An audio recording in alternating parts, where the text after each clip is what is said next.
Hello viewers, welcome to CEC Gurukul Lectures. In my last interaction with you, I had discussed elements of symmetry in achiral molecules, and we found that if a molecule has two or more chiral centers and has an element of symmetry like plane of symmetry, center of symmetry, simple axis of symmetry or alternating axis of symmetry, molecule was optically inactive.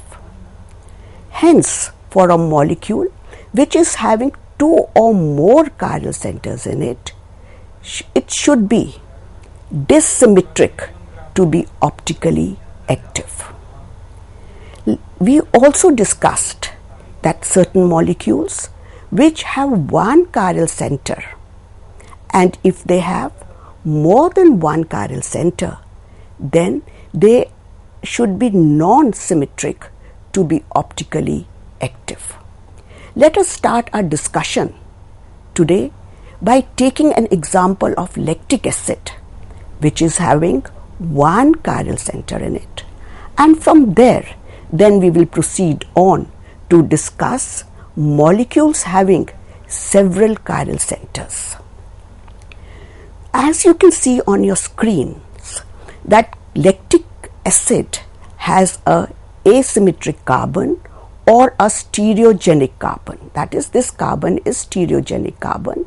It is attached to four different groups, that is OH, CH3, H and COH. Hence, it will be optically active. So it is optically active because the molecule is asymmetric, and because of this asymmetric molecule, asymmetric carbon, this will exist in three forms.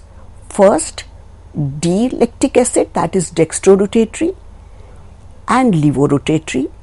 Both the forms are optically active, and then it will exist as an equimolar mixture of the dextro and the levo form, which is the racemic mixture.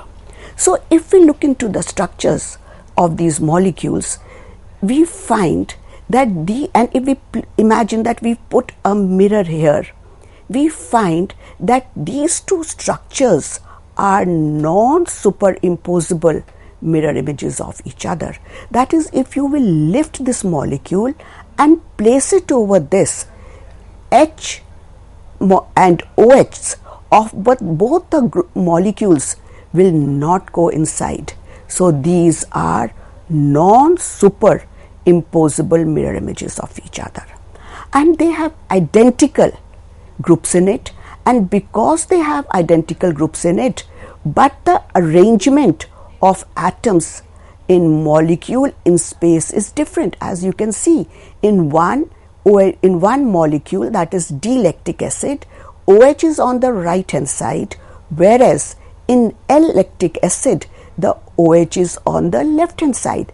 So they have same groups, but the arrangement of atoms in groups in molecule space is different, as a result of which they rotate the path of plane polarized light in opposite directions.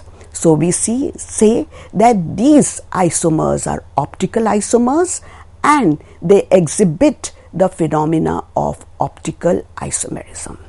And as I have said that these molecules are non-superimposable mirror images of each other, so they are known as enantiomers. And as I have already discussed, their opposite rotatory powers are due to opposite arrangement of groups around the chiral carbon, as a result of which the interaction of the electron cloud in the bonds around the chiral carbon will be with the plane polarized light will be different. Now supposing we make an equimolar mixture of dextro and the levo forms, that is, we mix them in equal quantities. We find that this mixture has no effect on the path of plane polarized light, and such a mixture is called a racemic mixture, and it is indicated by small plus and minus, which is written in brackets in front of the name of the molecule.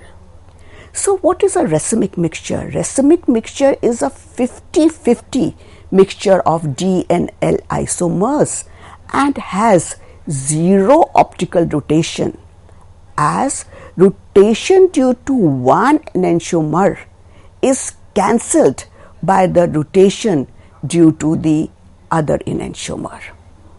So we say that this cancellation is in rotation is due to some external factor, that is, one molecule is cancelling the optical rotation due to the other, because we know since the groups are same, the magnitude of rotation will be same, that is, the angle of rotation will be same, but the direction of rotation will be different.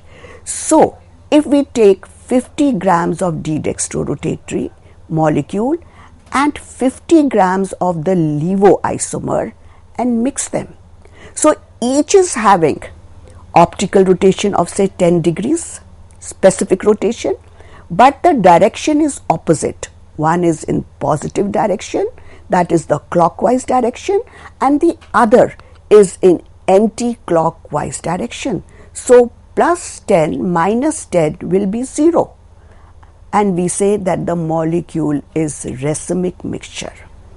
And this cancellation in optical rotation is also known as external compensation. So we say that a racemic mixture is optically inactive due to external compensation.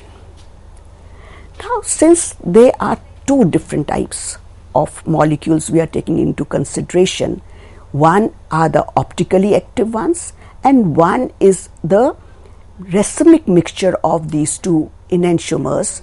So it should immediately come to our mind that the physical properties of racemic mixture, such as melting point, boiling point, solubility in given solvents, are going to be different from those of enantiomers. For example, melting point of either enantiomer of lactic acid is 326 Kelvin, while that of racemic mixture is 291 Kelvin. So from here we can conclude that if a molecule is having one asymmetric carbon, it will exist in three forms, that is, two are optically active, that is D-lactic acid and L-lactic acid, and one will be a racemic mixture which is optically inactive due to external compensation. Now let us proceed to those molecules, to the stereoisomers of those molecules which have more than one asymmetric carbon in them. And we know that number of optical isomers of a molecule will depend upon the presence of a chiral carbon, which is also known as an asymmetric carbon or a stereogenic center. And we know that the number of optically active forms will increase with the increase of number of chiral carbons. So let us suppose that a molecule has n chiral carbons.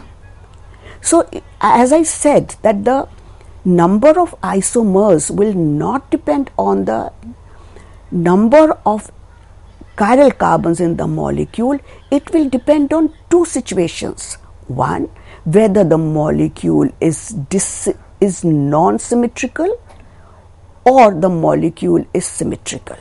So when I say that the molecule is non-symmetrical molecule, what we mean here is that the molecule should have dissimilar chiral centers, that is, the chiral carbons should not be identically substituted, whereas molecule with similar chiral centers will be symmetrical and it will be similarly substituted. So let us now discuss in detail optical isomerism or number of stereoisomers which are possible in non-symmetrical molecules.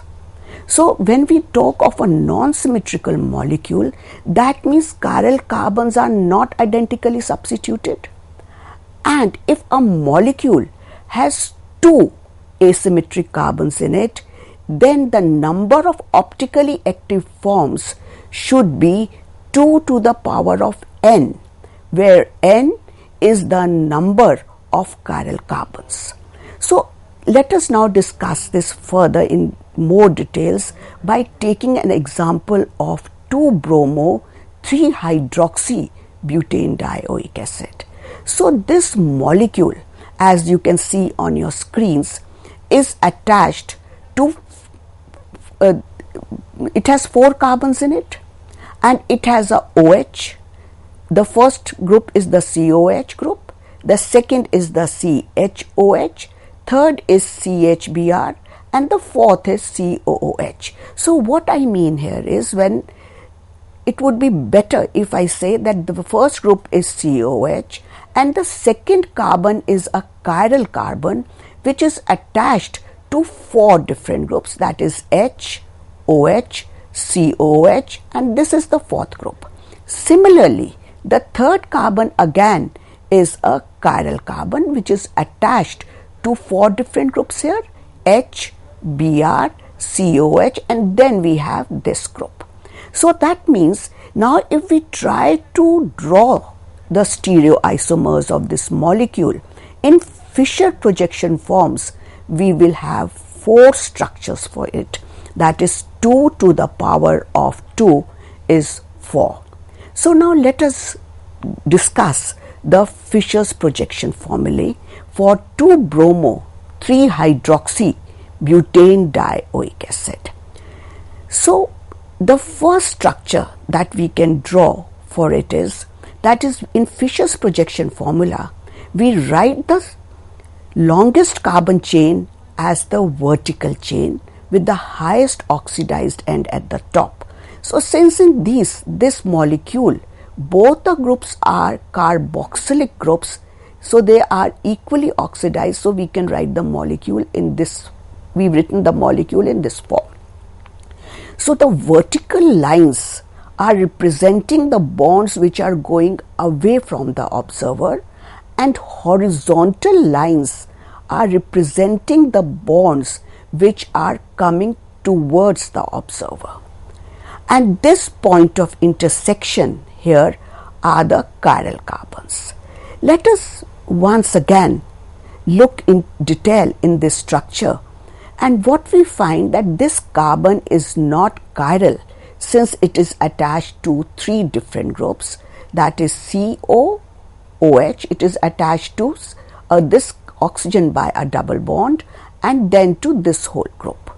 But if we look into the second carbon, this carbon is asymmetric since it is attached to 3 different groups which are COOH, OH, H, and this whole group is the fourth group.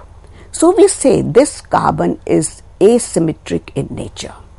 Whereas when we go to the third carbon, this carbon is also asymmetric in nature, because here again it is attached to 4 different groups, that is Br, hydrogen, carboxylic, and this is your fourth group.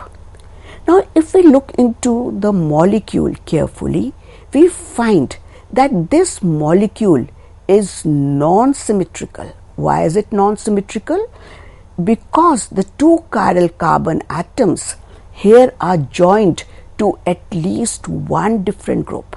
That is, this chiral carbon is attached to OH, and the third chiral carbon is attached to bromine.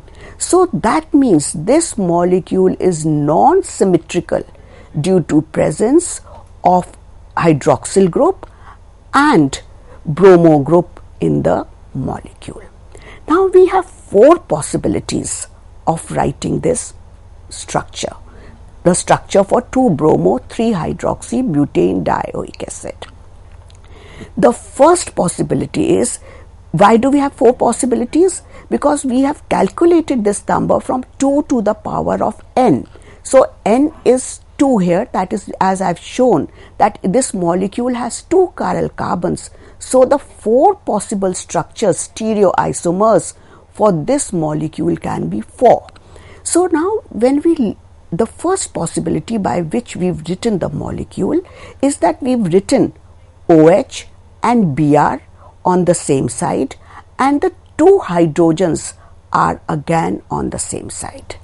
The second possibility by which we can write the structure is that we write OH and Br on the opposite sides, and similarly these 2 hydrogens are also on the opposite side.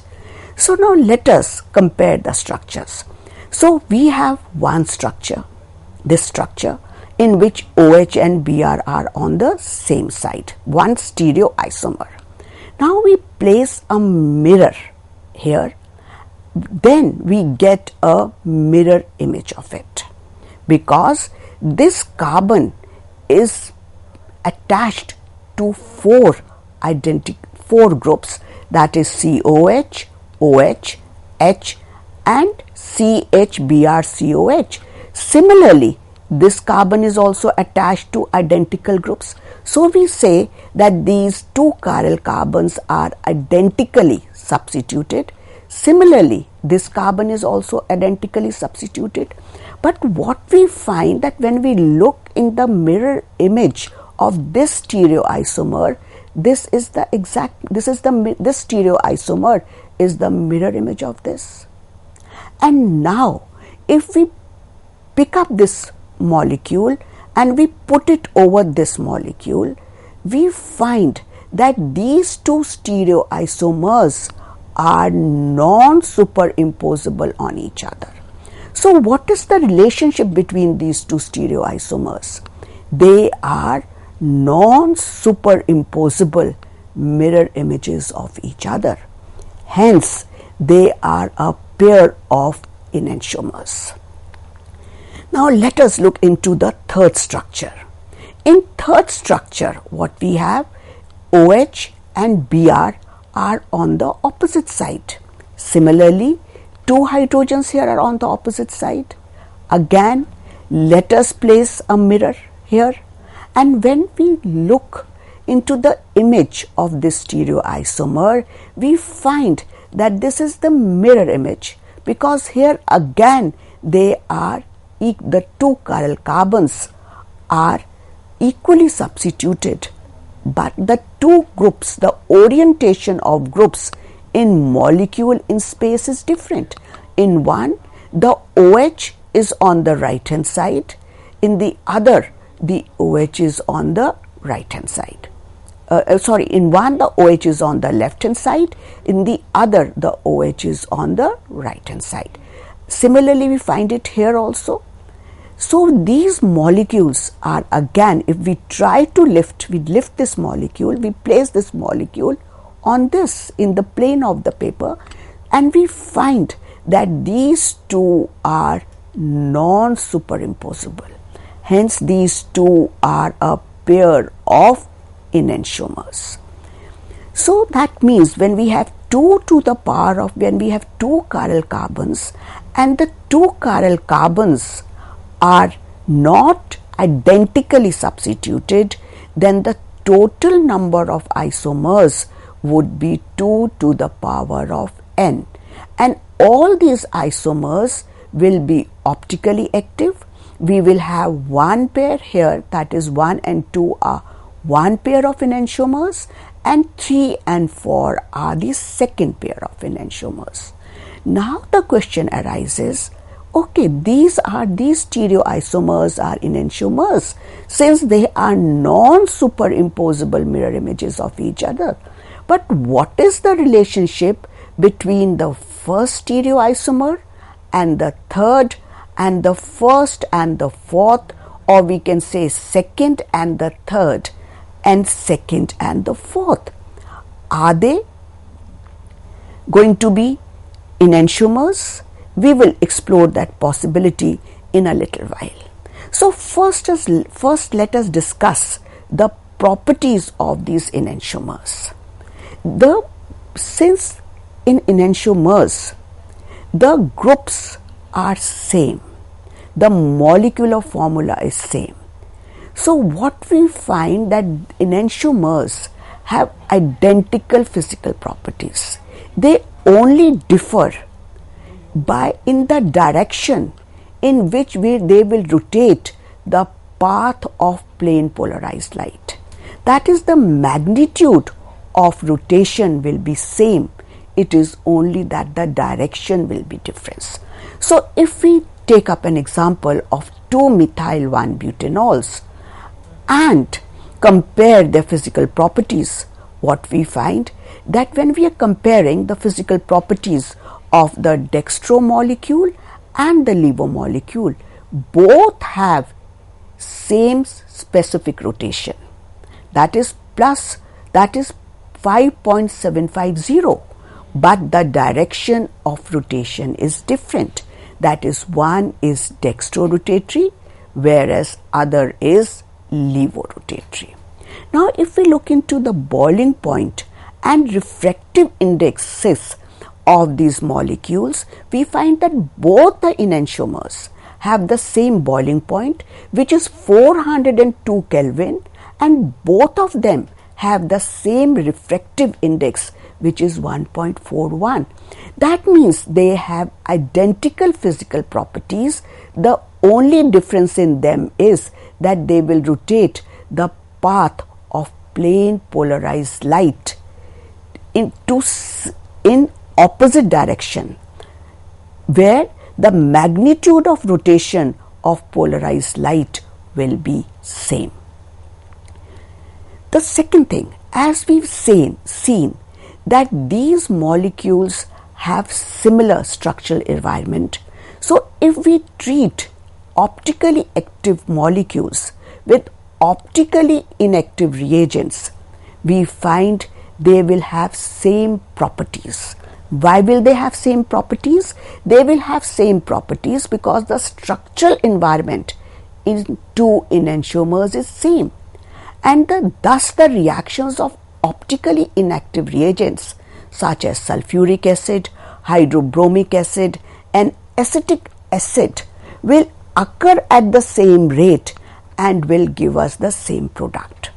We know that when we talk of the reaction of 2-methyl-1-butanol and we take either of the enantiomer, which may be dextro-rotatory or which may be levo-rotatory, and we carry out the reaction with concentrated sulfuric acid. We know concentrated sulfuric acid is a dehydrating agent. So what will it do? It will remove the OH and H from alpha carbon and hydrogen, that is proton, from beta carbon, resulting in the formation of 2-methylbutene. And what we find that when we are treating two, whether we treat the dextro molecule or the levo enantiomer, we will get the same product, that is 2-methyl-1-butene. And if we carry out the reaction with hydrobromic acid, the two molecules, that is the dextro or the levo, will give us the same product, that is 3-methyl-butyl bromide. Similarly, when we carry out the reaction with acetic acid, we will get the same esters. That is, the dextro form will give us dextro 2-methyl-butyl bromide and dextro ester. So the chemical properties of enantiomers with optically inactive compounds, reagents, will be similar. That is, they will give us the same products since the rate of reaction is same. But now let us try to carry out these reactions of enantiomers with reagents which are optically active. In this case, the rate of reaction will be different. That means enantiomers have different chemical properties toward optically active reagents. For example, if the enantiomer of butane 2-ol are esterified separately with, say, levolactic acid, the rates are found to be different. So what we say that if we are taking D-butane 2-ol and we treat it with L-lactic acid, similarly if we take L-lactic acid, L-butanol and treat it with L-lactic acid, we will find that the rate of esterification will be different and therefore we will get different products. This is because the configuration in the dextro form and the levo form of 2-butanol will be different. That is, this is due to different spatial disposition of the OH group in the two enantiomers in relation to the groups attached to the chirality center of lactic acid. Therefore, the rate of reaction will be different and the products will be different. That is, we will get diastereomers in this case.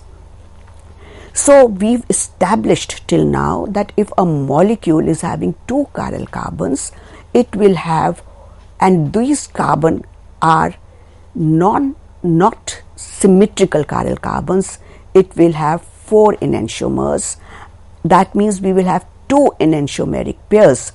And if we talk of the relationship between these two enantiomers, we find that is enantiomers of 2-bromo-3-hydroxy butane dioic acid. We find 1 and 2 are enantiomeric pairs and 3 and 4 are enantiomeric pairs, which have similar properties and they differ only in their properties towards optically active reagents, and one thing more, their biological activities will also be different. That means that we know that it is only the plus form of glucose which can be metabolized by animals, and it is the plus form of glucose which is fermented. Whereas if we talk of minus glucose, that is levorotatory glucose, it cannot be fermented by yeast. It is not here that the molecule, we are talking of dextro and levo forms. Here we will talk of the configuration, that is the configuration in the D-glucose and configuration in the minus glucose, that is levorotatory glucose, will be different and these molecules will behave differently. Similarly, find that if we talk of fungus Penicillium glaucum and we feed it on mixture of enantiomers of tartaric acid, then it feeds only on the plus enantiomer, leaving behind the minus enantiomer. And we also know that the hormonal activity of adrenaline is that of levorotatory adrenaline is many more times than of its enantiomers. So now we've established the relationship, like what molecules are enantiomers, which are non-superimposable mirror images of each other, and they have identical physical properties except the way they rotate the path of plane polarized light.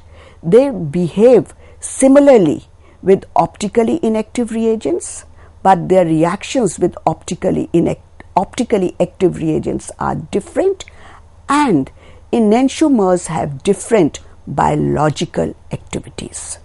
In my next lecture, I shall be discussing what is the relationship of the molecule 1 to molecule 3 and 4 and molecule 2 to molecule 3 and 4 of 2-bromo 3-hydroxybutanol. Thank you.